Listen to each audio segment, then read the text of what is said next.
আমি এখন আপনাদের নিয়ে যাব একটি খুব গুরুত্বপূর্ণ ঐতিহাসিক জায়গায়।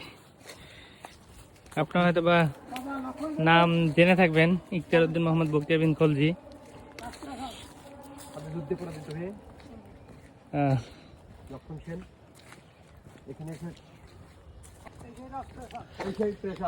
ইখতিয়ার উদ্দিন মোহাম্মদ বখতিয়ার খলজির সাথে লক্ষণ সেনের যে যুদ্ধটা হয়, সেই যুদ্ধে লক্ষণ সেন পরাজিত হয়ে এই যে ঠিক এই জায়গাতে আশ্রয় নেয়।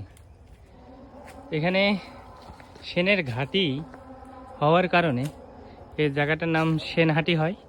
পরবর্তীতে জায়গাটার নাম সেনহাটি থেকে শেখহাটি হয়। এই যে সেই জায়গা, আপনাদেরকে ভালো করে দেখাই।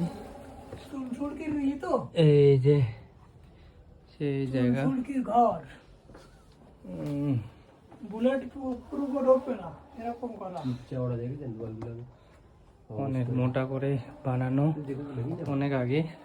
এটা 1204 খ্রিস্টাব্দ, অনেক বাবা, মানে 1200-1300 শতকের দিকে।